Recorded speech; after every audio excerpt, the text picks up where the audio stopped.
Selamat malam dan selamat bertemu kembali dalam acara sharing pengalaman.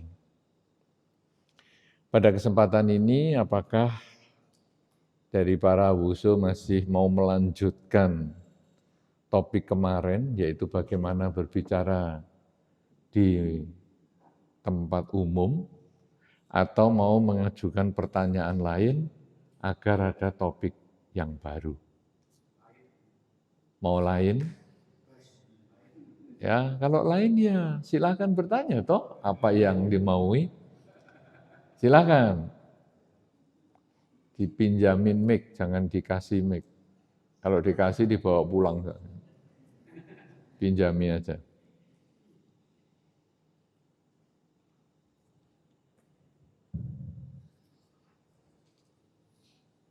Terima kasih berikan waktu. Sebelumnya saya awali dari cerita.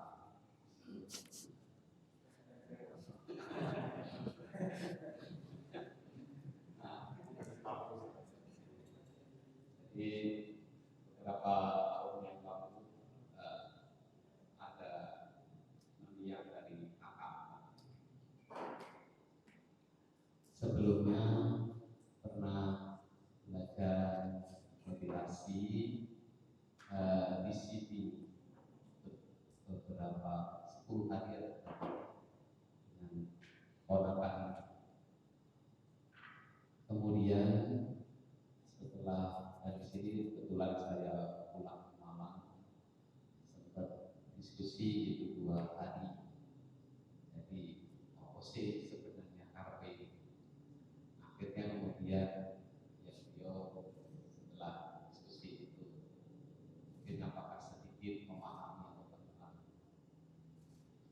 Nah kemudian saya lihat menjadikan rajin bagus sampai akhirnya suatu ketika sakit setelah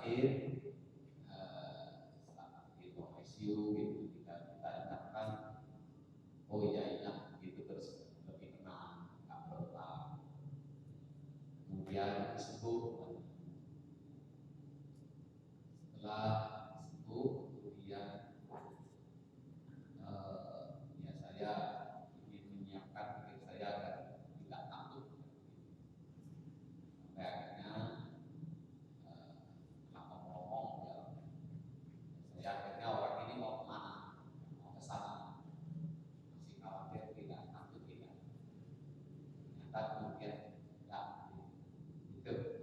Kemudian dan ternyata sampai akhirnya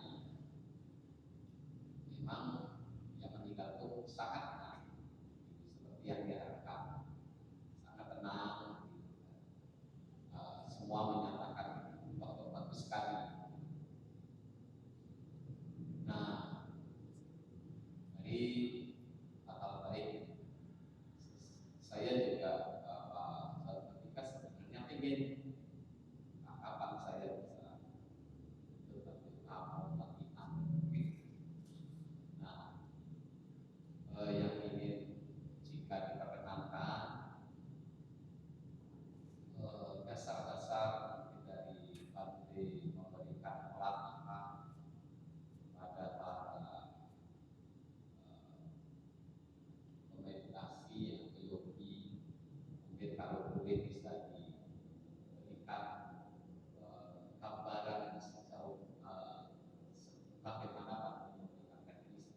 Karena saya dengan kakak saya itu harus duduk 15 jam gitu, jadi ya, stres juga tapi berusaha walaupun duduk hanya 15 menit, 30 menit dengan ketidakmampuannya berusaha mengejar itu.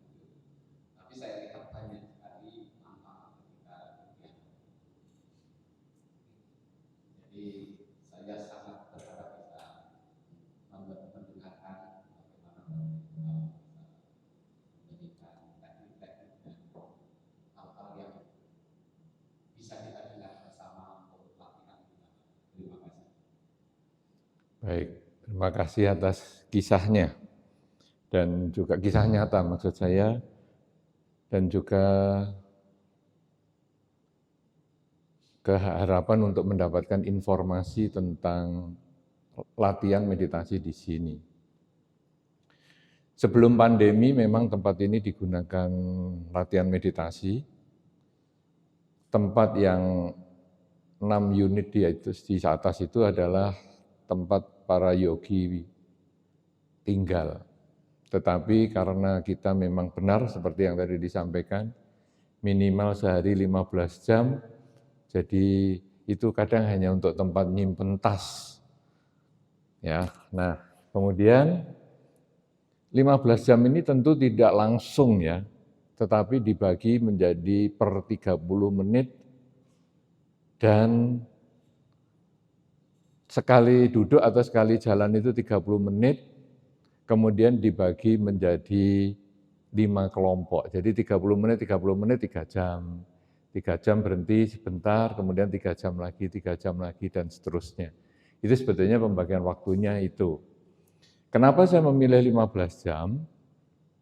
Karena meditasi ini mau saya hubungkan dengan kehidupan sehari-hari. Supaya jangan sampai timbul pandangan keliru bahwa meditasi dan kehidupan sehari-hari itu terpisah. Dan di masyarakat sering terjadi orang-orang yang berlatih meditasi dengan tekun, tapi kelakuannya di rumah tangga, kelakuannya di masyarakat kurang berubah.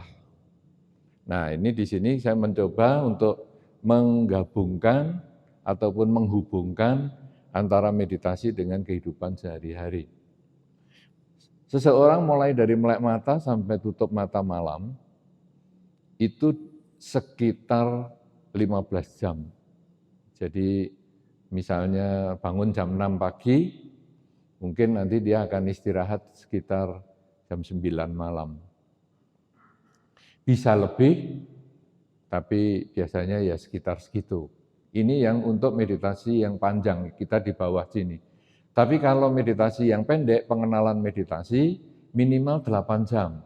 Karena orang bekerja di luar itu adalah sekitar 8 jam, dari jam 7 pagi mungkin sampai jam 4 sore. Kenapa demikian? Karena kita mengkondisikan agar orang itu memiliki kekuatan konsentrasi sepanjang hari atau minimal pada waktu bekerja. Kemudian apakah yang saya sampaikan selama meditasi?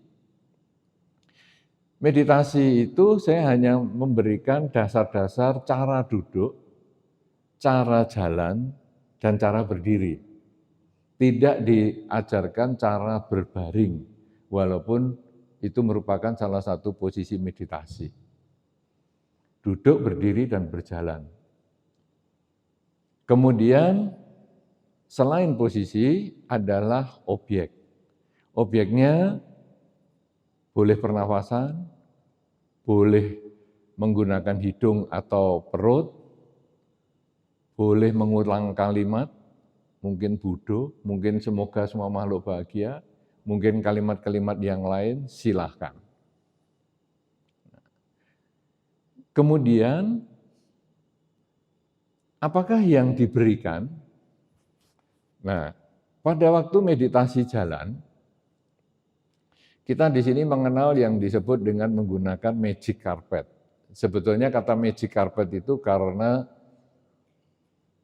hasil dari meditasi itu betul-betul memberikan manfaat, yaitu dengan karpet seperti mie. Jadi karpet yang seperti mie yang agak kasar. Kemudian dipotong dengan lebar kira-kira 60 cm, panjang kira-kira 2-3 meter. Karena waktu meditasi di sini, meditasi jalan, itu dengan mata tertutup. Agar fokus pada merasakan telapak kaki yang berjalan. Jadi, merasakan sentuhan telapak kaki pada karpet yang berbulu itu. Pertama hanya kanan, kiri, kanan, kiri, kanan, kiri, dan seterusnya. Nanti sampai ujung balik lagi karena tutup mata, kalau keluar dari karpet, langsung bisa masuk lagi. Kalau sudah sampai ujung, langsung bisa balik. Dengan meditasi tutup mata dan menggunakan karpet, maka ruangan sekian ini bisa dipakai orang 20. Karena pendek-pendek, ini 1, 2, 3, kadang ini sudah ada 4 atau 5, kemudian yang sana, kemudian yang tengah, dan lain sebagainya. Jadi bisa digunakan orang 20 tanpa tubruan, walaupun tutup mata. Nah, kemudian sudah kanan kiri terus karena mulai fokus, maka dia akan melihat telapak kaki ini akan terasa lebih sensitif sehingga bisa dibagi menjadi 3 bagian. Jadi pada waktu mengangkat, ada bagian belakangnya, sering kita sebut dengan dikenali sebagai 1, kemudian yang tengah ini, tempat telapak kaki yang lekuk, sampai pangkal jari, ini disebut 2, kemudian jari-jari kaki disebut 3. Jadi mulai 1, 2, 3. Kemudian waktu diletakkan juga 1, 2, 3. Nah, dia terus saja. 1, 2, 3, 1, 2, 3 terus. Sampai nanti dia merasa kakinya lebih sensitif lagi, sehingga bukan hanya dibagi 3, tapi mungkin yang belakang ini sudah terasa lebih lebar, lebih panjang, sehingga mungkin yang belakang ini bisa dibagi 2, sehingga 1, 2, tumit itu bisa 1, 2, kemudian tengahnya 3, depannya 4. Dan seterusnya sampai nanti bisa lebih banyak lagi. Artinya semakin banyak dia bisa merasakan bagian telapak kakinya, berarti dia semakin fokus. Nah, untuk meditasi, kemudian di duduk dan jalan itu ada perbandingannya. Kalau dia masih menghitung sampai 3 atau 5, maka meditasi duduk 1 bagian, meditasi jalan 2 bagian. Artinya kalau di total 15 jam, kalau dia hanya bisa menghitung sampai 3 atau 4 atau 5 telapak kakinya, maka dia hanya duduk 5 jam, jalannya 10 jam. Konsep ini dipakai karena kalau meditasi jalan yang objeknya kasar saja tidak bisa fokus, apalagi meditasi duduk yang objeknya halus. Karena meditasi jalan itu sangat kasar objeknya, kalau para wushu sudah latihan meditasi jalan di sini kan tentu merasakan kanan kiri, ketika pikiran ngomong kanan, kaki bisa ternyata yang melangkah kiri. Atau sebaliknya, ketika pikiran ngomong kiri, ternyata yang melangkah kaki kanan. Tetapi karena meditasi jalan ini objeknya kasar, sangat cepat dikembalikan, kanan kiri lagi. Nah, nanti 1, 2, 3, kadang pikirannya hilang, kembali lagi 1, 2, 3. Pikirannya nyimpang lagi 1, 2, 3. Sangat mudah mengamati pikiran. Tapi kalau meditasi duduk, baru mengamati 2 atau 3 kali menarikan nafas, tahu-tahu amblas. Tahu-tahu timernya bunyi dan kita tidak tahu ngapain nih barusan. Nah, sehingga kita perbandingkan, kalau baru bisa menghitung 5 bagian, duduk 1 bagian, jalan 2 bagian. 15 jam berarti 5 dan 10. Kemudian nanti dia makin meningkat, konsentrasinya makin baik, stabil, dia bisa menghitung sampai 7 bagian mungkin telapak kakinya, kadang mungkin sampai 9, mungkin sampai 10 dan sebagainya. Maka nanti bisa dibagi 1 bagian duduk, 1 bagian jalan. Sehingga mungkin 7,5 jam duduk, 7,5 jam jalan. Semakin banyak pembagiannya, nanti duduknya semakin banyak. jalan ini hanya untuk mengamati pikirannya. Kalau dia sudah tahu, oh caranya fokus seperti ini ya, sudah, nanti dia duduk ya biasa aja. Nah, kemudian karena yang berlatih meditasi di sini ini banyak juga yang bukan Buddhis, maka saya tidak menggunakan istilah-istilah meditasi. Saya hanya mengatakan bahwa meditasi ini ada dua jenis, saya sebut dengan dua versi, yaitu versi 1 dan versi 2. Versi 1 adalah apa saja yang bukan objek, abaikan. Jadi kalau Anda memperhatikan nafas, apa saja yang bukan objek, abaikan. Memperhatikan mungkin rumah tangganya, memperhatikan pekerjaannya, ingat nanti habis ini mau ngapain, ingat tadi bagaimana, abaikan. Pokoknya yang bukan objek, abaikan. Kalau nanti pembagian kakinya ini sudah bagus, berarti fokusnya sudah mulai masuk, mungkin ada yang sampai 20, 30 dan sebagainya, maka nanti bisa menggunakan versi 2. Itu nanti ada diagramnya. Biasanya diagramnya nanti di bawah tangga itu. Di papan yang ditempel di situ. Nah, itu nanti ada diagramnya, kemudian masuk ke versi 2. Yaitu apa saja yang bukan objek dijadikan objek. Ini seperti kebalikan. Kalau versi 1, apa saja yang bukan objek, abaikan. Versi 2, apa saja yang bukan objek, jadikan objek. Maksudnya apa ini? Maksudnya ketika 1, 1, 2, 2, dan seterusnya, kalau di versi 1, pikiran datang, misalnya, enak ya meditasi, abaikan. 1, 1, 2, 2, nggak mau pusing, enak atau nggak enak, terserah. Tetapi di versi 2, 1, 1, 2, 2, 3, 3. Enak ya. Objek 1, 1, 2, 2 ini kita tinggalkan, karena apa saja yang bukan objek, jadikan objek. Muncul objek yang dominan adalah enak ya. Nah, ini dikenali sebagai perasaan. Merasa, merasa, merasa. Tidak perlu ngomong enak-enaknya kenapa, tidak perlu dianalisa, hanya kita mengenali dia sebagai perasaan. Kalau pada saat dikenali dia lenyap, kembali ke objek.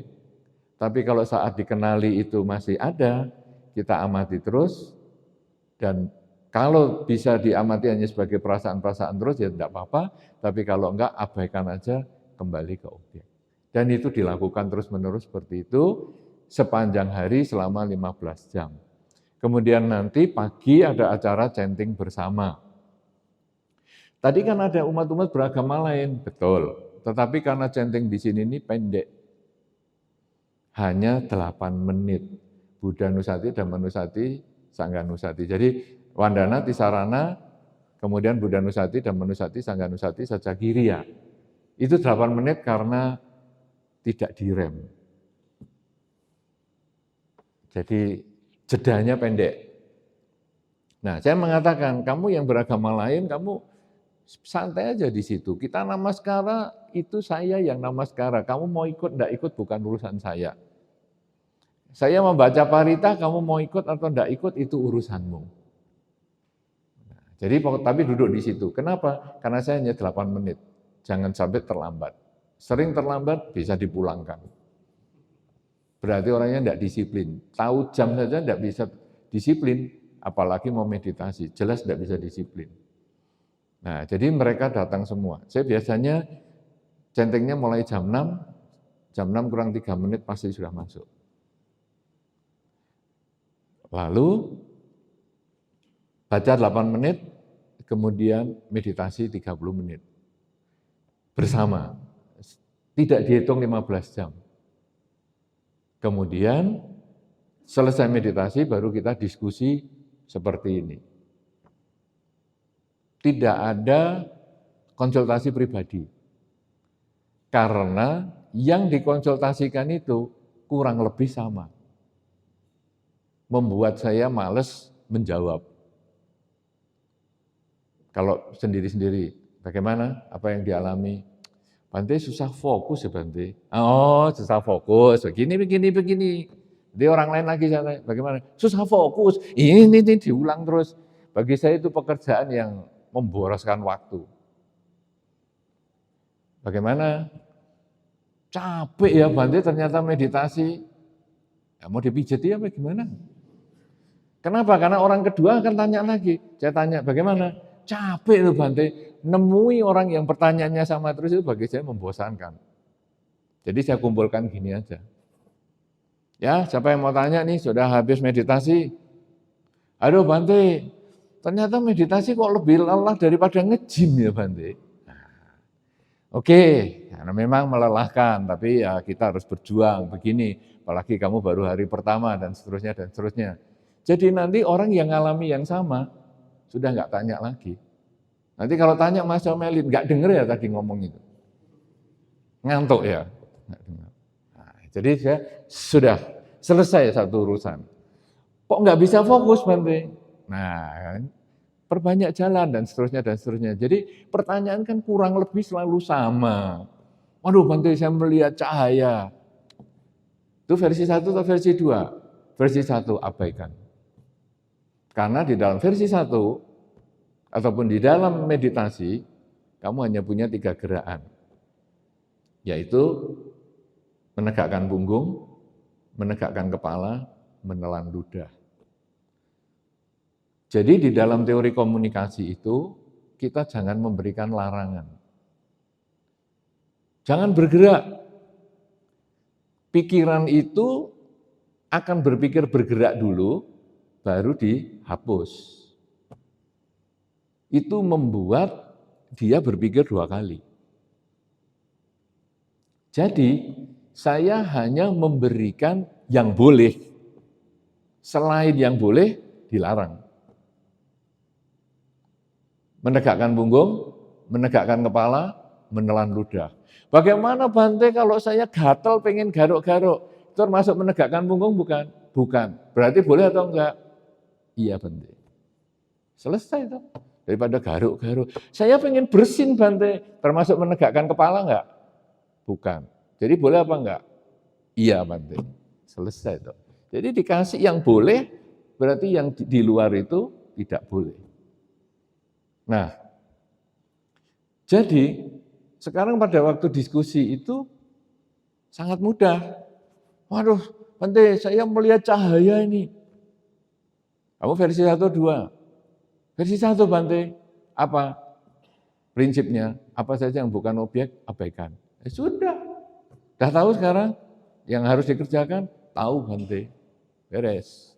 Mengurangi pekerjaan banyak. Wah itu kan nanti kalau ada cahaya bisa gini-gini. Versi 1 apa itu? Apa saja yang bukan objek, abaikan. Jadi perlu dibahas nggak ini? Nggak usah, minggir. Enak toh? Jadi kita kasih prinsipnya itu. Nah, kemudian setelah selesai, biasanya saya juga sampaikan, meditasi di sini itu adalah latihan. Latihan keterampilan berpikir. Karena latihan, kegagalan di sini tidak ada resiko. Justru meditasi di luar itu yang beresiko di kehidupan sehari-hari. Misalnya apa? Misalnya sekarang ya, kamu 15 jam ngantuk-ngantuk. Enggak ada resiko, paling kamu kejelungup. Kejelungup, bagi yang tidak bisa bahasa Jawa artinya adalah jatuh ke depan. Karena bahasa Jawa itu jatuh ke depan, jatuh ke belakang namanya beda. Ke depan namanya kejelungup, ke belakang namanya geblak. Jadi beda. Nah, jadi kalau ngantuk kan kejelungup gini. Nah, tidak ada resiko. Tetapi kalau kamu nyetir mobil, kejelungup, mobilmu ikut kejelungup loh, ke jurang. Nah, jadi sekarang ngantuk ini kamu harus atasi. Ngantuk di awal karena kamu tidak biasa 15 jam, melek. Karena tidur paling hanya 2 jam. Karena ke toilet tidak dihitung. Jalan makan, dari sini ya latihan, makannya tuh di atas itu. Belakangnya toilet yang kalian pakai itu jalan ke sana lumayan. Itu tidak dihitung 15 jam. 15 jam itu bersih, duduk bersih, jalan bersih. Ke toilet tidak dihitung, minum tidak dihitung. Tidur tidak dihitung, mandi tidak dihitung. Nah, jadi ini pentingnya kamu menahan. Yang pertama adalah ngantuk karena capek. Tidak biasa. Itu hanya hari kedua sudah hilang. Tapi nanti ada ngantuk karena hasil meditasi. Jadi meditasi itu kalau sudah pikirannya tenang, lalu rasa objeknya itu kadang menjauh dan mendekat, kok rasanya mau ditangkap agak susah tapi bisa, tapi merusut lagi, itu berarti dia sudah mulai enak bisa memegang objek, tapi karena dia merusut ini, nanti tahu-tahu begini. Kok saya tidak merasa ngantuk loh Bante, tapi kok mau kejelungup juga. Coba posisi duduk diperbaiki dulu. Ya, karena harus menegakkan punggung, menegakkan kepala, menelan ludah. Kalau dia sampai kepalanya menunduk, kejelungup. Kalau kepalanya mendongak, kejengkang. Ya, ini diperbaiki dulu duduknya. Tapi kok saya mesti begitu? Nah, pada saat objek itu mulai menjauh, mendekat, kamu harus meningkatkan semangat untuk memegang objek. Sampai nanti objek itu jelas terlihat dan ngantukmu lenyap. Ya, jadi ngantuk ini dua bagian, tapi yang pertama itu karena dia hari pertama, hari kedua bisa ngatasi ngantuknya fisik, maka hari yang selanjutnya dia mungkin lebih mudah mengatasi ngantuknya yang dari mental. Nah, hasilnya nanti bisa lebih fokus dan sebagainya, kemudian diarahkan untuk menyadari kamu kalau jalan di kehidupan sehari-hari, berbaring, dan sebagainya disadari. Dan itu mungkin yang dijalankan oleh kakak, saudara Anda sebagai kakak tadi itu. Dan yang mungkin memberikan manfaat yang besar. Tentu beliau ataupun mendiang ini adalah salah satu saja, tapi tidak semua ada yang begitu. Ada yang keluar dari sini sudah senang dan lupa. Ya enggak apa-apa sih. Saya hanya mengatakan kamu ini mau masuk ke meditasi yang sesungguhnya dan berisiko kok malah bahagia. Di sini yang aman, ini seperti kamu nyetir mobil di lapangan, tidak akan nubruk-nubruk. Di luar itu kamu seperti nyetir mobil di jalanan yang ramai. Sekali kamu lengah, bisa nubruk. Harusnya kamu keluar dari sini, menangis, nyesel, pulang. Tapi kok malah hore, sudah selesai 10 hari. Aduh, salah nih konsepnya, ini dikira sini penjara. Nah, jadi ada juga yang tidak mendapat manfaat seperti itu. Tapi ya banyak juga yang balik. Nah, orang yang berlatih meditasi di sini itu ada 2 jenis. Datang pertama dan tidak balik, selamanya dia tidak akan pernah balik. Tapi kalau datang pertama kemudian datang lagi ke sini untuk kedua kalinya, dia pasti akan terulang-ulang ke sini lagi. Itu sudah ciri khasnya. Ya, jadi kakak yang Anda sebutkan yang tadi sudah mendiang itu mungkin dia merasakan manfaatnya karena dia hidup di dalam kesadaran. Dia bukan hanya melanjutkan 15 jamnya yang di sini, tapi di kehidupan sehari-hari. Demikian, mungkin sekilas tentang apa yang mungkin dialami mendiang, termasuk juga sistem meditasi di sini. Nah, kalau Awuso mau berlatih di sini, ya tentu harus siap mental. Karena ya bagaimanapun juga butuh disiplin. Kayaknya Awuso Hemadamo dulu pernah di sini, tapi masih di atas, ya masih di atas. Di atas itu agak banyak gangguan. Tapi kalau di bawah sudah seperti ini sekarang, Anda jarang melihat umat. Kita hanya ketemu sendiri. Di atas itu terlalu ramai, maka saya pindah ke sini. Siap-siap, nanti kan tidak tahu kalau Awuso Hemadamo ditanya bagaimana. Karena dia termasuk yang sekali datang dan tidak balik, berarti tidak akan pernah kembali. Oh, di sini 3 bulan. Ya, beliau berpuasa di sini. Tapi tidak ikut program meditasi. Jadi pokoknya terserahlah kamu mau meditasi berapa lama terserah. Karena ikut berpuasa aja. Tapi kalau ikut program, nah itu Atasilani saya kira ikut. Anda bisa tanya nanti ke Atasilani dan dia juga hanya ikut sekali. Tidak balik, berarti termasuk yang tidak akan pernah kembali. Ya. Jika ada yang menerapkan teknik itu, apakah diperbolehkan? Loh ya silakan, itu bukan hak paten. Oh ya, untuk apa hak paten? Bahkan saya juga sering menyampaikan beberapa orang yang sudah berlatih di sini, kamu juga perlu berlatih di tempat lain. Supaya tahu bagaimana di tempat-tempat yang lain itu sistemnya dan kamu pilih sistem yang paling cocok. Atau menggabungkan beberapa sistem sehingga paling cocok untuk latihan di rumah. Begitu ya. Sudah cukup? Atau masih mau disambung pertanyaannya?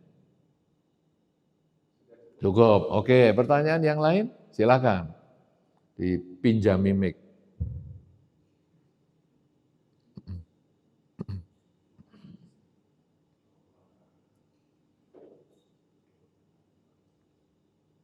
Terima kasih Bante. Sebenarnya saya termasuk orang yang dulu pernah ke sini dan sekarang akan berlatih. Cuma dulu kan meditasi, makanya bisa balik lagi. Waktu itu masih sama Nira di terkadang di kota, di Samaki Jaya. Kemudian waktu itu masih di atas tadi, belum ada tempat di sini. Dan pertanyaan saya adalah, kebetulan di Tiara juga setiap tahun sewaktu sebelum pandemi, dan ini juga sudah tahun mulai lagi, ada 3 kali retreat meditasi.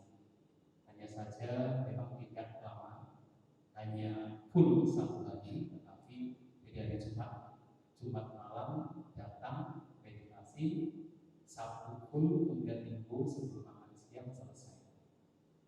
Dan kebetulan yang bermeditasi secara umum juga umat non-Buddhis.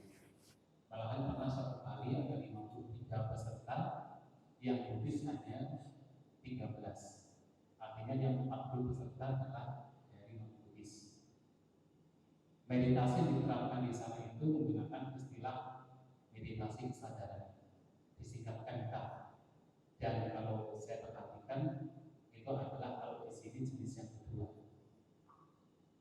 Nah, karena yang bermeditasi kebanyakan dari umat beragama lain, dari Hindu, dari Katolik, Islam, dan juga Kejawen, pertanyaan-pertanyaan yang mereka lontarkan itu selalu membawa apa yang mereka yakini sebelumnya.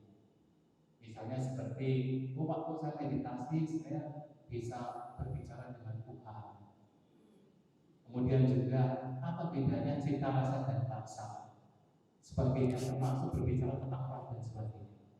Nah, saya pribadi yang memang tidak pernah belajar agama lain, kebingungan kadang-kadang untuk menjawabnya. Nah, ini yang menjadi masalah. Kalau dari Bante sendiri, pasti ada pertanyaan-pertanyaan demikian karena memang dari banyak agama lain. Apa solusinya Bante? Iya, saya kan menggaris dulu.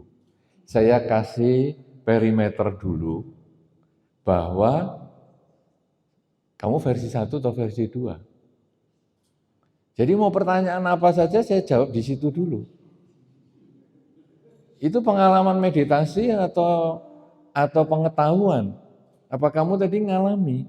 Nah, misalnya, oh sekarang saya merasa ya seperti ada cahaya yang ngobrol sama saya. Versi 1, versi 2. Versi 1 abaikan. Versi 2 ngobrol toh, berarti kamu misalnya kamu melihat, berarti hanya ngomong di dalam batin mengenali sebagai penglihatan walaupun secara mental. Jadi dia tidak sempat mengarahkan ke situ. Nah nanti kalau ngobrol di luar itu urusan lain. Ya, tetapi waktu di dalam itu saya tidak melayani yang ini. Karena ini tidak ada habisnya dan kita malah kebawa ke dia. Dia yang harus belajar ke kita, bukan kita jadi ngurusi dia. Itu, jadi saya tidak memberikan jawaban kalau di dalam ruangan. Kecuali dia ngalami. Jadi istilahnya saya adalah sharing. Sharing pengalaman, bukan sharing pengetahuan. Kalau sharing pengetahuan kan dia tahu apa, saya tahu apa enggak, kan hanya gitu. Tapi ini pengalaman. Nah kamu enggak ngalami yang itu. Kecuali dia mengatakan, di rumah saya ngalami. Mungkin saya jelaskan sedikit. Bahwa cenderung itu sebetulnya adalah pikirannya sendiri. Bahwa manusia itu sebetulnya paling suka dengan cahaya. Kalau di umat Buddha saya jelaskan tentang bagaimana makhluk itu terjadi dari cahaya. Makhluk-makhluk cahaya. Tapi kalau dia bukan Buddhis, saya hanya mengatakan manusia itu paling cinta dengan cahaya. Kenapa? Coba kalau sekarang kita lampunya mati, kok mati? Begitu ada cahaya HP saja, langsung melihatin cahaya HP terus. Kemudian kalau di undang-undang lalu lintas itu ada lampu depan itu tidak boleh terlalu terang. Karena begitu terlalu terang, silau, nabrak. Jadi manusia itu mencari cahaya. Nah ini kalau yang Buddhis kita katakan bahwa karena dulu dia juga makhluk-makhluk cahaya, ya kan makanannya juga cahaya. Kemudian sisa cahaya itu kan bentuknya aura dan lain sebagainya. Nah tapi dia bukan Buddhis, hanya katakan cinta cahaya. Saking cintanya, maka dia selalu mencari cahaya dan kalaupun kegelapan itu ada, dia tetap kepingin cahaya. Nah, pada waktu mata tertutup, ingatan bawah sadar tentang cahaya itu muncul. Baik itu cahaya hanya sekilas di sebelah sini misalnya, atau di sebelah atas, atau mungkin lewat di depan, atau mungkin bertahan di sini, di muka, mungkin membesar, mungkin mengecil, mungkin kuning, mungkin putih, mungkin merah, dan sebagainya, itu sebetulnya hanyalah bawah sadar. Kemudian nanti kamu diajak ngomong itu juga ingatan bawah sadar, apalagi nanti kalian bisa mengenal, oh yang ngomong ini adalah nenek saya. Nah berarti itu sebetulnya adalah memori saja. Karena itu abaikan saja, tidak usah diurus. Itu kalau dia mengatakan, saya ngalami nih Bante, berulang-ulang saya ngalami, abaikan. Nah, kemudian goyang-goyang ini ya harus diabaikan, karena prinsipnya adalah hanya menegakkan punggung, menegakkan kepala, menahan ludah, bukan menggoyang-goyang badan. Berhenti dia. Karena goyang-goyang ini kalau dilanjutkan, semakin enak, dia bisa kesurupan. Dan itu jadi problem nanti di wihara. Oh, orang pulang dari wihara kok meditasi kesurupan. Kalau sudah goyang-goyang, kamu harus berhentikan dulu goyangmu ini. Sampai kamu bisa diem. Sebelum diem, tidak boleh latihan meditasi dulu. Jadi meditasi, goyang, buka mata dulu. Dia diem nanti. Meditasi tutup lagi, goyang lagi, buka mata lagi kalau nggak bisa nahan. Karena ini permainan bawah sadar aja, goyangnya ini. Kalau nggak percaya, berdiri saja dengan tutup mata. Itu terutama kalau waktu upacara. Mengheningkan cipta mulai. Nanti kan seperti mau jatuh-jatuh gini. Nah itu di meditasi itu bisa ngalami yang sama. Ini permainan pikiran semua. Jarang diganggu makhluk. Makhluk itu tidak pengangguran ganggu. Kita ini hanya permainan bawah sadar. Nah, itu yang biasanya saya jelaskan di situ. Masalah nanti kemudian, Bante, sekarang saya melihat di atas nih, ada saya. Iya, kenapa? Karena manusia juga cinta dengan dirinya. Ya, tadi kan cinta cahaya. Manusia cinta dengan dirinya. Buktinya apa? Lihat foto bersama. Yang dilihat mesti mukanya sendiri dulu nomor satu. Lah aku kok merem? Payah yang moto merem gini. Padahal di situ ada buante-buantenya, acarianya, enggak direken. Upajaya merem juga enggak diurus. Pokoknya aku merem ini jelek ini. Loh itu juga upajaya merem, biarin. Itu menunjukkan dia cinta dengan dirinya. Nah itu juga masuk ke bawah sadar, kemudian muncul. Bisa muncul di atas, saya tahu dia, itu walaupun siluet bentuknya, ketika kita duduk bersila, dia juga siluetnya bersila. Bisa di depan, siluet kepala dan punggung. Bisa di belakang, walaupun tidak kelihatan muka, tapi juga siluet. Bisa di samping, kelihatan tipisnya pundak ini, sampai lututnya kelihatan. Saya tahu dia juga tahu saya. Bisa keluar di bawah, yaitu kelihatan kepalanya, saya tahu dia juga tahu saya.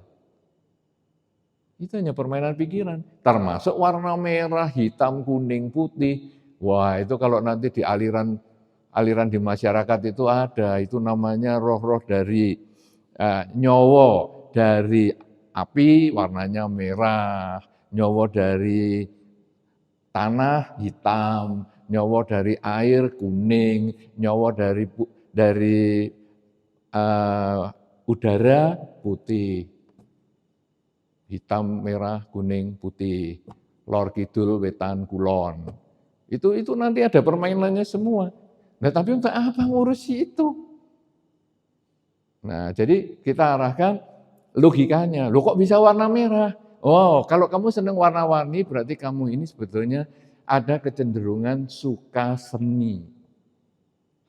Jadi enggak, itu warna merah, berarti itu sebetulnya nyawamu yang dari unsur api. Kita kan ada unsur panas badan ini. Panas badan ini ada rohnya ini. Malah kita jadi menyesatkan orang.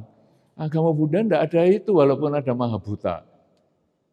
Ya, nah jadi itu adalah kadang-kadang kamu lihat kuning, kadang-kadang kamu lihat merah. Berarti kamu ini kalau kerja di luar, cocok kamu bidang seni, karena suka permainan warna. Dan itu biasanya ada betulnya, karena itu permainan bawah sadar semua. Wah kalau sudah begitu itu mengasihkan. Dan diskusi yang di pagi hari, yang jam 6 sampai jam 8 itu yang ditunggu-tunggu. Kalau Anda pernah ikut dengan orang-orang yang berlatih meditasi di sini, termasuk yang kakaknya tadi, dia apakah juga mengatakan yang diskusi jam 6 sampai jam 8 itu yang paling ditunggu? Karena kesel 15 jam itu. 15 jam kemudian 2 jam ditambani itu.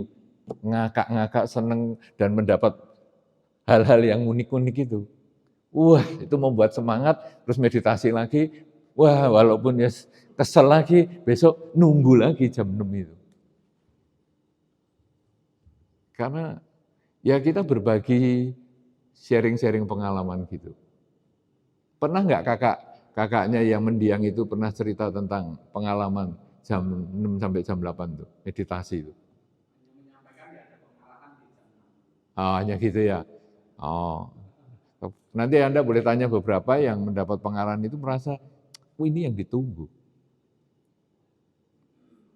Dulu ada satu romo, pastor, satu keuskupan di Kalimantan. Dia meditasi, dia mengatakan, saya meditasi kalau menghitung 1, 1, 2, 2 kok agak kurang mantap ya. Bagaimana kalau saya mengucapkan, Yesus kasihanilah kami? Oh silakan, Yesus kasihanilah kami, silakan. Kemudian dia mengulang, Yesus kasihanilah kami. Ya, oke. Terus dia mengatakan, kalau per setengah jam ini rasanya kok terlalu kecil ya Bante? Wih, Saya biasa kalau meditasi itu 1,5 jam sekali duduk. Oh ya enggak apa-apa. Karena bagi saya yang penting 15 jam. Kamu mau 15 jam langsung duduk terus sampai sampai ambeien ya enggak apa-apa. Nah, tapi saya biasa 1,5 jam. Oke, teruskan 1,5 jam. 3 hari jalani, muntah-muntah dia. Nah, kenapa kok muntah-muntah? Ternyata 1,5 jam, aduh, nggak kuat saya. Tahu kuncinya kenapa? Karena 1,5 jamnya kamu di rumah itu atau di kapelmu itu adalah hanya pagi dan sore. Jadi cuma 3 jam, di sini 15 jam. Ya makanya dengkulmu nggak kuat. Terus mau muntah-muntah kenapa? Karena kamu kan ngomongnya Yesus kasihanilah kami, Yesus kasihanilah kami. Itu kan butuh waktu panjang. Meditasi itu ketika kamu sudah mulai tenang, pernafasanmu mulai tenang, itu makin pendek nafasmu. Kenapa? Karena nafas itu adalah oksigen untuk makanan otak yang berpikir. Oksigen kemudian didorong dengan jantung dan darah menaikkan sari-sari makanan untuk bahan bakar berpikir.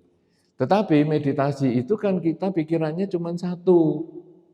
Sama dengan kita naik kendaraan, orangnya lebih dari satu, bensinnya boros. Bagi Anda yang sudah biasa naik kendaraan ataupun dulu pernah nyetir kendaraan, gas tertentu kalau sendirian ngebut mus. Tapi kalau orangnya 2, butuh tekanan lebih banyak. Orangnya 8, lebih lagi. Jadi ketika pikiran ini terbebani banyak hal, butuh bensin banyak, berarti nafasnya sering masuk, denyut jantung meningkat, dan kemudian peredaran darah ke otak juga meningkat, nafsu makan meningkat. Tapi ketika pikirannya mulai tenang, kamu bisa fokus, telapak kakimu bisa 5 misalnya, dihitung, maka napasnya menjadi lambat. Dulunya 1, 1, 2, 2, terus jadi 1, 1, 2, 2. Terus lama-lama jadi ada jeda. 1, dia jeda. 1, jeda lagi. Masuk lagi 1, jeda 1. Nah, kamu hajar Yesus kasihanilah kami terus. Lah ini sudah mau lambat, Yesus kasihanilah kami, Yesus kasihanilah kami. Kamu kebanyakan oksigen, pusing, mual, muntahlah kamu. Oh gitu ya Bante. Ya saya cobalah 1, 1, 2, 2. Gampang. Dan akhirnya beres. Nah jadi ya itu yang macam-macam ya seperti itu. Ada yang suhu, yang Bante saya mau meningkatkan kesaktian. Oh ya silahkan. Pokoknya latihannya cara gini. Endingnya sudah berlatih. Ternyata sakti nggak penting ya Bante. Yang penting itu sadar. Ya sudah kalau udah ngerti itu. Terus tidak jadi suhu lagi dia. Pasiennya kehilangan suhu. Dan bermacam-macam lah yang begitu itu. Ya, jadi kita membatasi, jangan sampai melayani pertanyaan yang aneh-aneh. Nanti kita jadi dukun. Ya, oke. Ada lagi yang lain? Oh ya, silakan. Yang penting tadi saya ribut kita satu, kita satu. Apa? Kita satu. Titak sado. Ya. Oke. Saya mau bertanya terkait karena bagian memaparkan tentang teknik menyampaikan data. Yang saya temukan di kata-kata sambutan dan para sawaka biasanya adalah sebelum menyampaikan data itu kita bicara jahit waktu mengambil kipas yang biasa disebut sebagai telapak kalau misalkan dikatakan. Jadi kan kalau misalkan memegang kipas sudah pasti tidak ada eye contact. Dan pasti kan tangannya memegang kipas kan tidak ada gestur juga begitu. Nah kalau demikian apakah itu masih bisa diterapkan untuk sekarang? Ya barangkali ada yang mau menerapkan seperti itu agar bisa sesuai dengan kata-kata, kira-kira bagaimana? Kalau di negara Buddhis, mungkin bisa. Tetapi kalau di Indonesia, yang bukan Buddhis, kayaknya sulit ya. Jadi kita pakai kipas, kemudian kita ngomong, saudara-saudara, malam ini kita bersama-sama merenungkan arti-arti Dharma yang mungkin berguna untuk kehidupan kita sehari-hari. Terus dibuka telepatnya, loh, kosong. Karena di Indonesia ini, kita hidup dengan agama-agama yang lain. Artinya sama dengan kita pergi ke restoran. Jadi banyak pilihan restoran. Kalau di sini enak, ya dia pergi ke situ. Tapi kalau dia merasa nggak enak, dia pergi ke sebelahnya dan seterusnya. Demikian pula mendengarkan ceramah. Kalau dia merasa enak, dia akan main ke sini. Kalau dia merasa nggak enak, dia ke tetangga. Nah, apakah kita mau bertahan dengan cara itu? Saya tidak menggunakan cara itu. Saya pribadi. Tapi bagi yang mau menggunakan cara itu, ya enggak apa-apa. Karena tiap orang punya pasarnya masing-masing. Di dalam masyarakat, ada beberapa komentar, misalnya ceramah saya itu. Ceramah kok enggak pakai bahasa Pali. Tapi saya ya enggak komen, enggak balas, enggak apa, saya biarkan. Makanya channel YouTube-nya Bodi Giri itu tidak ada komentar dari saya sama sekali. Komentarnya malah dari orang-orang lain. Komentarnya salah satu adalah mengatakan, kamu kalau mau cari yang pakai bahasa Pali, carilah ceramah yang lain. Bante ini memang enggak pakai. Nah, sudah, berarti dia sudah ngerti saya. Jadi bagi yang mau pakai, silahkan. Tapi saya enggak pakai. Baca parita saja saya selip-selip, bahasa Palinya apalagi saya ngomong yang lain. Nanti dikira saya bisa, ternyata enggak bisa, kan kacau. Kayak dulu saya ingat waktu sama Nera di salah satu wihara di Jakarta, di Buddha Meta, belum sama Nera itu, belum, persiapan, masih anagarika. Ada anak-anak melihat orang sembahyang.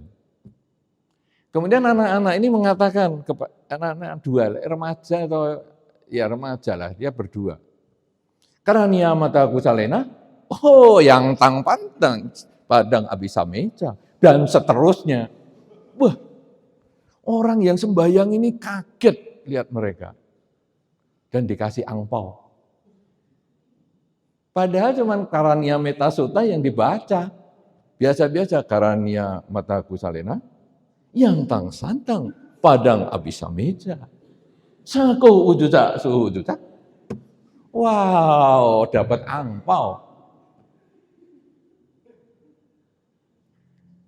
Lah saya parita saja enggak bisa tepat. Nah, untuk apa saya ngomong? Daripada saya mikir dua kali, saya ngomong bahasa Indonesia sebisanya. Enggak bisa bahasa Indonesia, ya keluar bahasa Jawa saya, segitu aja. Kenapa? Prinsipnya adalah saya mengkomunikasikan apa yang saya ketahui untuk pendengar supaya juga mengetahui yang sama. Jadi mereka komen seperti itu. Kemudian ada juga, ceramah kok kayak guyonan. Ada yang komen gitu, ya ada yang balesin juga. Kalau mau yang serius, cari yang lain. Loh, kita ini restorannya banyak kok. Itu yang baru di dalam Dharma ya, belum lagi di agama-agama.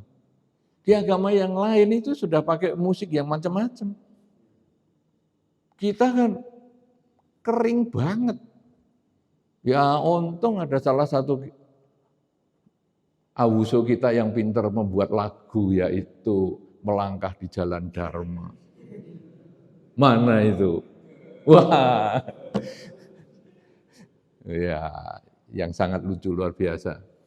Dan dulu Bante Giri juga ada. Sehingga kalau nanti beliaunya Kemadiro ini misalnya bisa mengarang lagu dan cukup banyak dan bisa nanti juga viral seperti Bante Giri, saya kira kan tidak masalah toh. Nah, saya pernah ada di wihara di Makassar. Ini ada orang Makassar di mana nih? Ada siapa orang Makassar? Ada enggak orang Makassar? Enggak ada? Oh, Bante Siri bukan orang Makassar. Bante Siri orang Malang. Kasihan dia orang Malang, kabupaten. Malang sungguhan. Waduh, Malang melintang ini. Waduh, gawat. Kalau Malang saja menderita, tapi Malang melintang berarti gagah banget. Nah, itu di salah satu wihara di Makassar, itu ada pemain musiknya. Dia walaupun organ tunggal, tetapi dia bagus. Dan kemudian dia mengajak umatnya juga menyanyi. Di kita kadang wihara-wihara, itu penyanyi adalah performance. Jadi umatnya ini nonton. Padahal mestinya penyanyi adalah leader. Seperti Bante bukan. Saya menjadi lupa ya. Lain. Bante Damadiro. Kita bikin lupa itu seolah-olah itu supaya bahwa hadiah pertama adalah jatuh pada nomor. Jadi semua orang sudah perhatian baru menyebutkan nomor sekian. Jadi Bante siapa ya? Saya lupa. Adalah Bante Damadiro. Wow. Itu salah satu teknik komunikasi sebetulnya. Kan beliau menjadi leader, pegang mic, kemudian mimpin. Hasilnya kan bagus. Jadi bukan terus kita nonton, beliaunya yang paling pintar baca bahasa Pali toh. Kita diem-diem aja, biar beliaunya yang baca sendiri. Paling beliau malah tolak-tolak. Bocah-bocah ini ngopoi. Kok malah pingsan atau apa? Tapi kan kita langsung tahu ada leadernya. Nah ini kita tinggal ngikut, nempel. Demikian pula yang salah satu di wihara di Makassar itu, dia juga begitu. Penyanyinya sebagai leader. Ya saudara-saudara, ayo kita menyanyi bersama. Ya misalnya aku berlindung, ya terus mereka nyanyi aku berlindung. Pada Buddha Dhamma, pada dan seterusnya.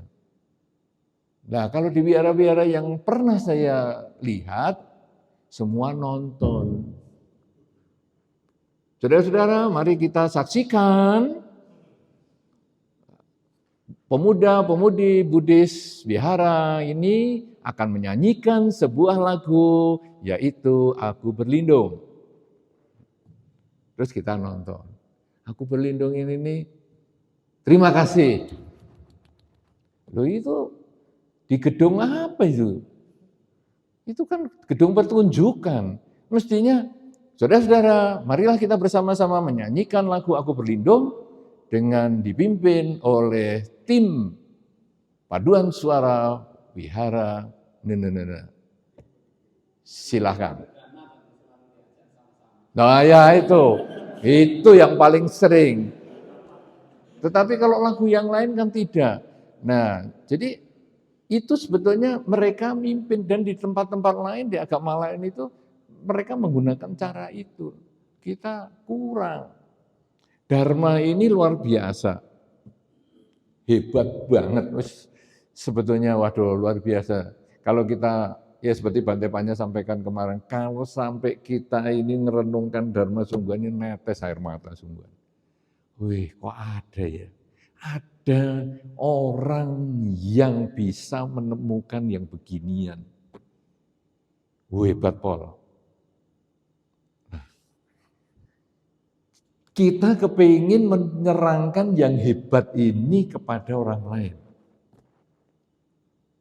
Tetapi dharma yang sudah sedemikian hebat ini dikemas dengan kemasan yang tidak hebat.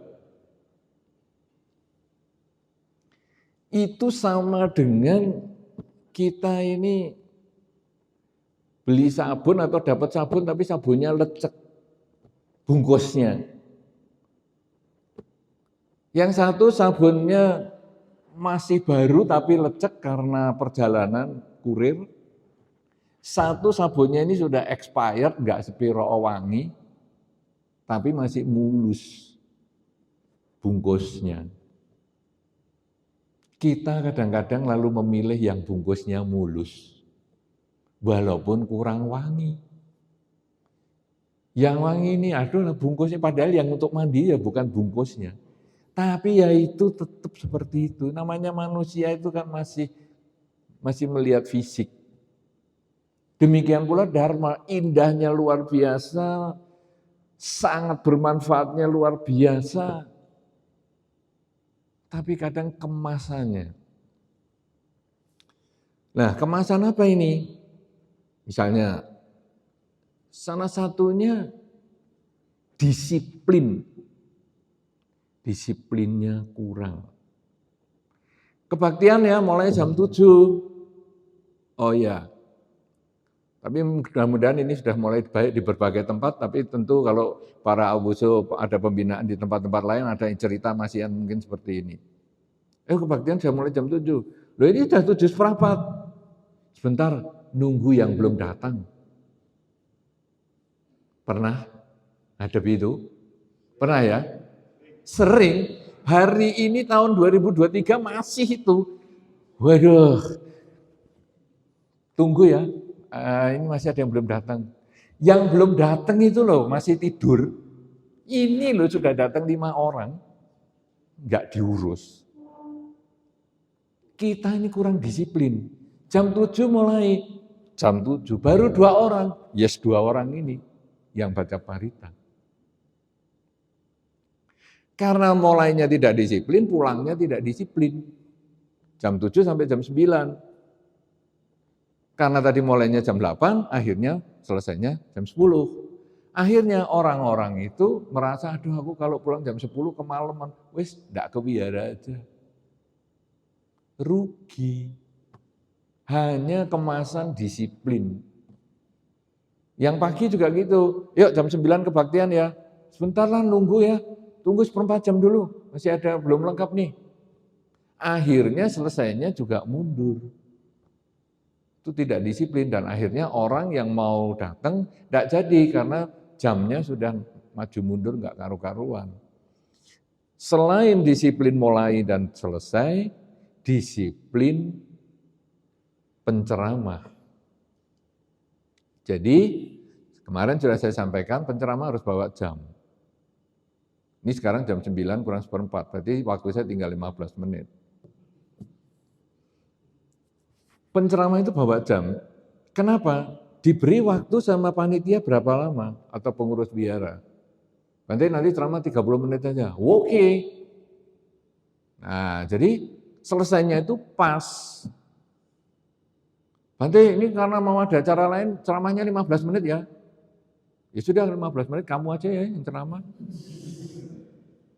Enggak karep ngrungokke, enggak kepengen dengarkan ini nampaknya, cuma 15 menit. Tapi ya enggak apa-apa, 15 menit bisa. Bisa Pak? Bisa. Ceramah itu kan tinggal diulur, diungker, kan suka-suka kita. Nah, jadi harus tepat waktu. Jangan enggak bawa jam. Seneng ceramah panjang. Sampai umatnya, aduh Bante, kapan selesainya? Jadi umat yang datang bikin karma baik, jadi karma buruk. Dasar Bante ini, karma buruk toh. Nah, atau Bantenya baru sakit perut, cepet ceramahnya. Saudara-saudara, Apakah Anda sudah tahu apa yang akan saya ceramahkan? Belum, Bante. Kalau gitu saya nggak usah ceramah. Karena Anda kan nggak tahu juga yang mau saya ceramahkan. Untuk apa saya ceramah? Nggak perlu. Jadi saya tanya ulang, apakah Anda sudah tahu apa yang saya ceramahkan? Sudah, Bante. Berarti saya nggak perlu ceramah. Karena kamu kan sudah tahu apa yang saya mau ceramahkan. Untuk apa saya ceramah? Jadi saya tanya ulang, tahu nggak kamu yang mau saya ceramahkan hari ini? Tahu, Bante. Enggak, Bante. Yang tahu ngasih tahu, yang nggak tahu ngasih tahu yang enggak tahu. Cukup ya, saya sakit perut. Ya kan dia enggak gitu juga. Jadi ceramahnya itu ya kalau nggak seneng ya tetap panjangnya sama, seneng pun panjangnya juga sama. Itu melatih disiplin. Dan akhirnya biara itu akan dihargai karena orang akan datang tahu. Nanti dia misalnya ngomong sama pasangan hidupnya, tolong ya nanti saya dijemput jam sekian selesai kebaktian. Dia sudah tahu selesai kebaktian itu jam segitu. Karena kebetulan dia bukan Buddhis misalnya. Jadi dia jemput di gerbang sana kepanasan, duh enggak pulang-pulang kenapa ini? Wah ini agama Buddha ini. Kok enggak disiplin. Terus keluar, lama sekali kamu terlambat setengah jam.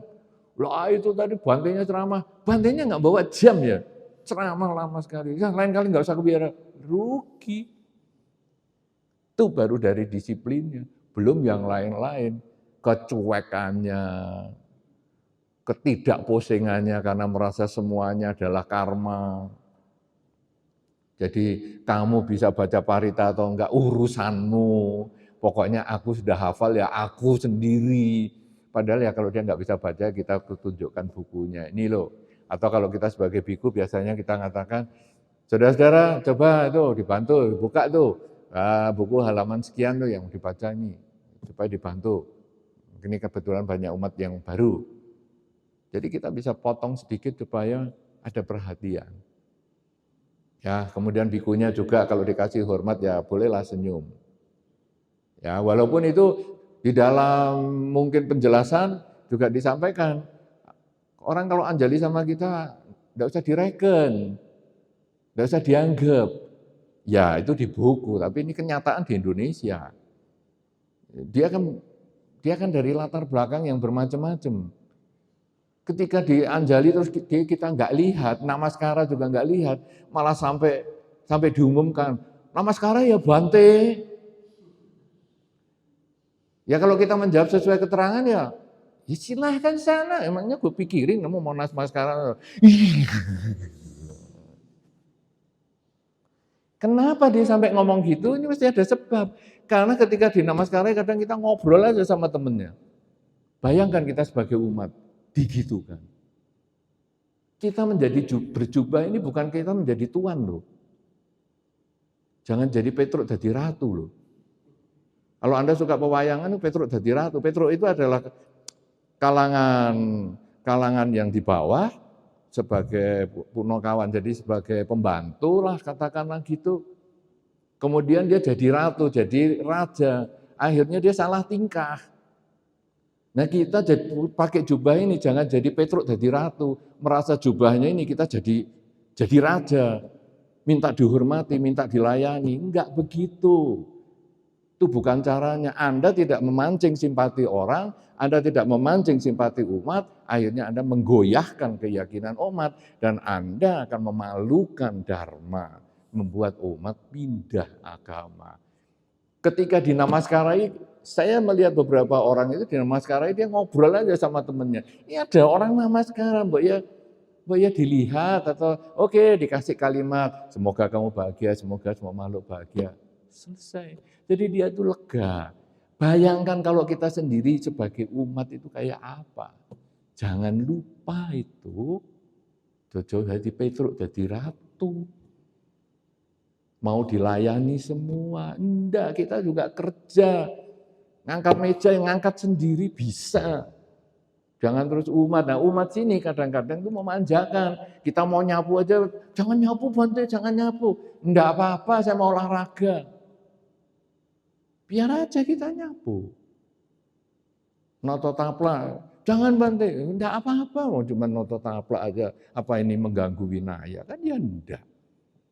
Tetapi kita menjadi contoh bagi masyarakat. Wih, Bantenya saja kerja, masa kita enggak kerja? Malu. Dan akhirnya membuat mereka jadi bekerja semua.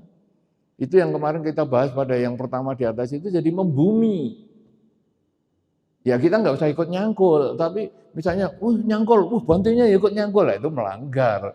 Ya, nah jadi kita ya cuma duduk di samping aja, tapi kita menemani. Jangan terus, pokoknya saya jabut ketelo, apapun juga caranya terserah, saya duduk di sini. Anda kan bisa ngobrol-ngobrol di tegalannya itu, kemudian mungkin mereka jabut telo ya, walaupun Anda tidak kuat ngangkat, tapi minimal, iya, memberi semangat, supporter, iya. Kan jadi yang jabut telo itu kan happy. Kenapa? Karena kita ternyata juga manusia juga. Jangan kita meletakkan diri di atas menara. Anda akan mencapai di atas menara itu karena penghargaan orang, tapi bukan Anda meminta dihargai. Penghargaan itu datang dari orang, bukan dari kita. Bagaimana orang menghargai ketika kita punya kelakuan yang baik? Anda kemarin tentu sudah pernah mendengar cerita yang Sang Buddha dengan seorang yang mencari Sang Buddha, yang menginap di tempat yang sama dan tidak kenal Sang Buddha. Ya, kemudian setelah ngomong-ngomong, dia akhirnya tahu, ini Sang Buddha. Jadi bukan Sang Buddha mengenalkan dulu, nih aku Sang Buddha, kamu harus memohon Dhamma Desana dulu untuk saya membabarkan Dhamma. Bukan itu guru kita tidak seperti itu, tidak sesombong itu. Masa muridnya sombong-sombong? Sang Buddha ini dihargai orang, ya. Tetapi ketika ada orang nggak kenal, orang yang nggak kenal ini kan ngomong, bro, gimana nih? Kan dia panggil-panggil bro, ngawur aja, belum tahu kamu siapa aku. Jadi dia tidak ngurus topiknya, malah ngurus panggilan. Sombong sekali. Tapi kan beliau ngajak ngomong, ya orang ini ngajak ngomong, Sang Buddha jawab dengan baik, sampai akhirnya orang ini pencerahan dan mengakui, menghargai. Nah kita sebagai biku itu akan mendapat penghargaan kalau kelakuan kita layak. Jadi ketika Anda tidak dihargai orang, ketika orang melihat Anda pun membuang muka, menghindari Anda, maka jangan Anda menuntut orang itu menghormat. Tapi Anda merenungkan pada diri sendiri, perbuatan apa yang harus saya lakukan, yang saya harus perbaiki, supaya saya layak dihormati. Supati pano, jupati pano, nyana pati pano, samici pati pano. Benar, lurus, dan patut itu yang perlu.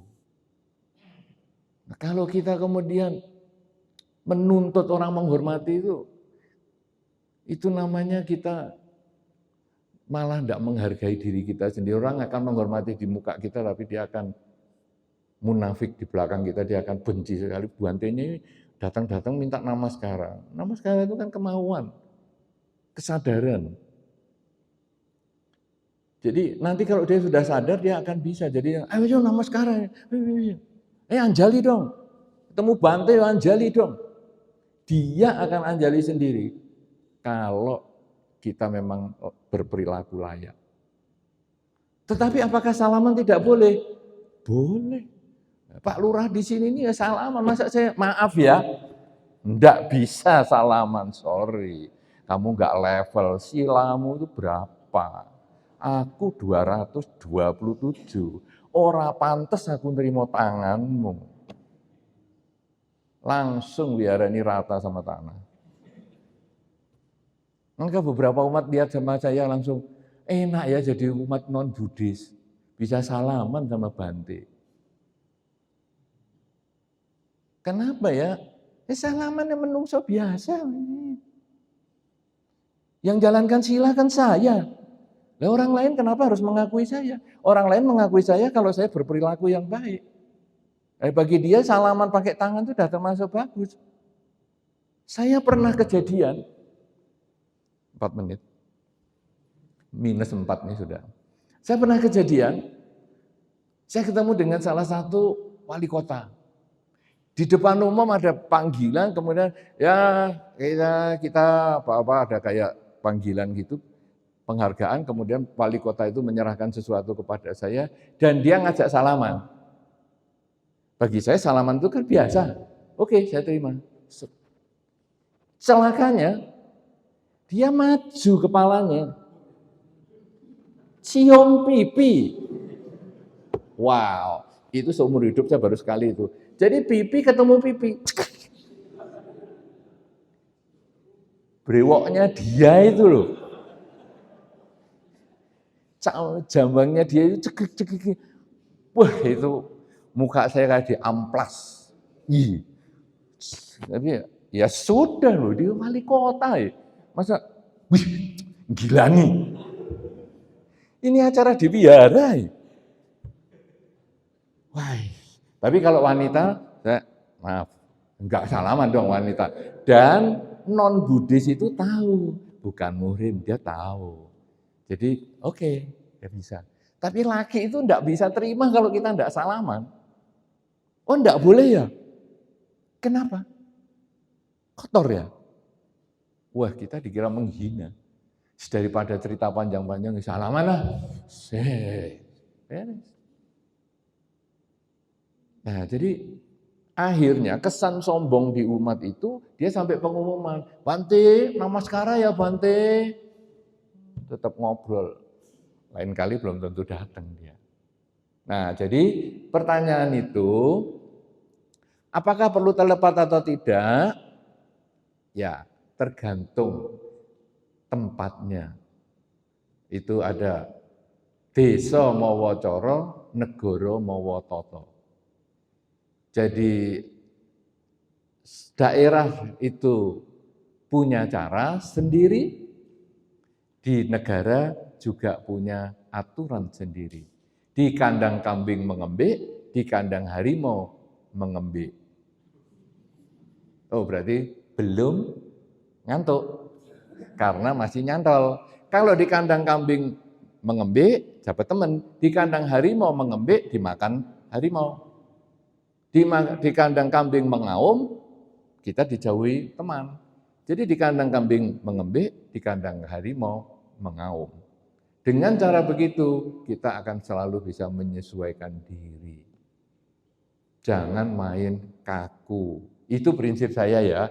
Tiap orang punya prinsip yang berbeda. Saya biasanya kalau dengan umat yang tanya, saya ngomong, tanya juga pada biku yang bersangkutan. Bagaimana dia maunya gimana. Kapan itu ada yang tanya, Bante, ini sudah jam 9, bagaimana? Jam 9.00, bagaimana? Gitu ya. Nah, ini kan cerita tadi bisa saya lepaskan.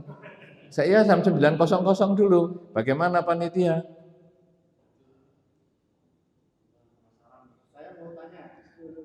Jangan emosi, santai aja.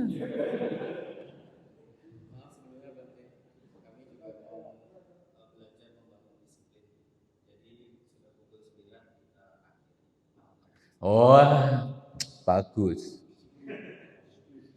Disiplin. Jadi Anda enggak usah ngegas. Biasa-biasa aja. Jadi cerita saya ini saya tunda. Besok saya kan ngisi tuh. Ya, ngisi ya? Iya.